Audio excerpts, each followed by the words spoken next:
बोली पार्वती जी को तो बड़ा सुख है। बोले क्यों? बोले लाइट का कभी टेंशन नहीं, कनेक्शन कभी कटना नहीं। बोले क्यों? बोले जब जिनके माथे ही पे चंद्रमा हो उनकी लाइट कब जाएगी। और बोले दूसरा सुख। बोले दूसरा सुख क्या है? बोले पानी कभी भरना नहीं है। बोले क्यों? बोले मस्तक पर गंगा, जब पानी चाहे सो कई लो डाल दो, सो भगवान शंकर है सो टेढ़ो मूड करो। कहा बिटिया को बता। बोले एक और सुख है बिटिया को। बोले क्या? बोले कभी कपड़ा भी प्रेस नहीं करना। बोले क्यों? बोले वे पहनता ही नहीं है, जब पहनत नहीं है सो प्रेस को करे। बोले चौथा भी सुख है। बोले रिश्तेदार कभी आना नहीं है। बोले क्यों? बोले रिश्तेदार जिंदा उनके हैं ही नहीं, मरे वाले ज्यादा आउत नहीं है। बोले मरे कौन है? बोले भूत है। और बोले एक और सुख है पांचवा। बोले क्या? बोले सिक्योरिटी दमदार। बोले क्यों?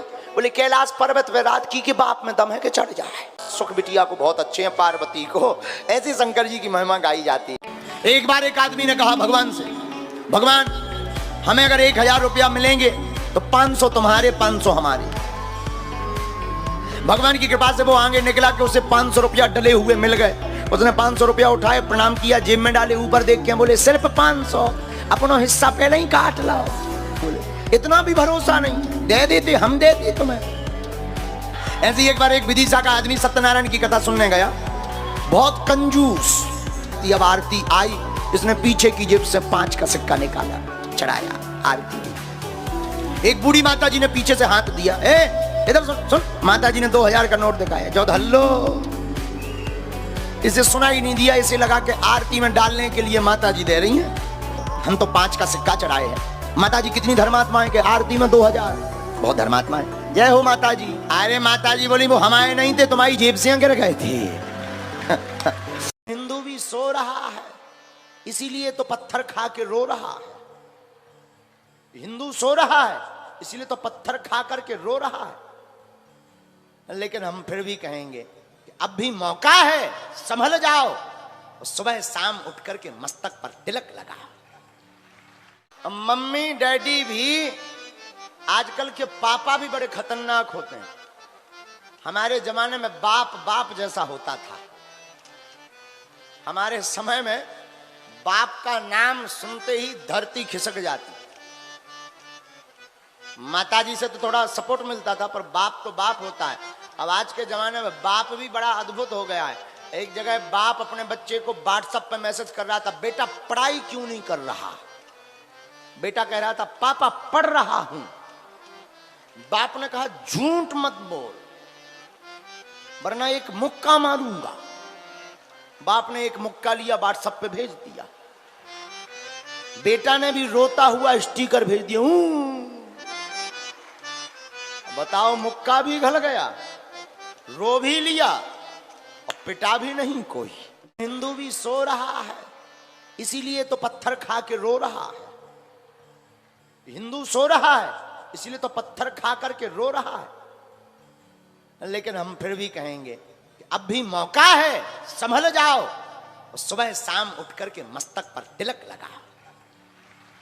हे हनुमान जी महाराज, 1.25 किलो मोतीचूर का लड्डू लाए। और हे बजरंगबली, बागेश्वर वाले हनुमान जी महाराज, बिटिया की नौकरी लग जाए, महाराज मकान और बन जाए, वो गाड़ी पुरानी हो गई, एक ठिया फॉर्च्यूनर और ले जाए। हनुमान जी पगला है काय कि तुमने 150 रुपया के लड्डू में 5 करोड़ को पांग लो। हम तो चाहते हैं हर मंगल और शनिवार अगर बागेश्वर धाम ना जा पाओ, दंदरौआ हनुमान तुम्हारे नजदीक हैं, वहां पहुंच जाना। बगल के हनुमान जी तुम्हारे नजदीक हैं, वहां पहुंच जाना है। बच्चों को भय सताता हो, बच्चों को नजर बहुत लगती हो, बच्चों को बहुत ज्यादा दिक्कत जाती हो, हनुमान चालीसा का पाठ भोजपत्र में लिख करके छोटे छोटे अक्षरों में और ताबीज बनाकर बच्चों को पहना दो। आपके बच्चों का कोई भी भूत पिशाच बाल बांका नहीं कर सकता। अगर आपके घर में कोई टोना टोटका भूत बाधा कर रहा, घबराइए मत। आप अपने घर के अंदर राम जी को स्थान दे दीजिए, राम जी का निवास बना दीजिए। राम जी के द्वार पर हनुमान जी रक्षा करते हैं, हनुमान जी अपने आप अपने तुम्हारे घर के रक्षक बन जाएंगे।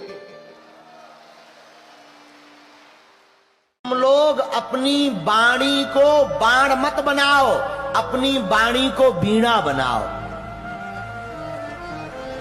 बाण बनाओगे तो युद्ध होगा, और वीणा बनाओगे तो आपके जीवन में संगीत होगा।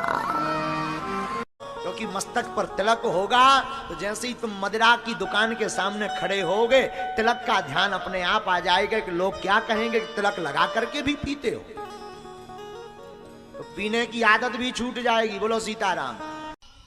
कोई मनोकामना पूर्ण नहीं हो रही, जॉब योग, विवाह योग, भवन योग, भूमि योग, इन सब के लिए आप अगर आशीर्वाद पाना चाहते हैं, रामायण की एक चौपाई है, किष्किंधा कांड की चौपाई है, कवन सुकाज कठिन जग जो नहीं हो है तात तुम। इस चौपाई का पाठ आप मनोरथ पूर्ति के लिए भी कर सकते हैं। जो आपकी मनोकामना है उस कामना की पूर्ति के लिए भी इस चौपाई का पाठ 108 बार कर सकते हैं। और अगर आप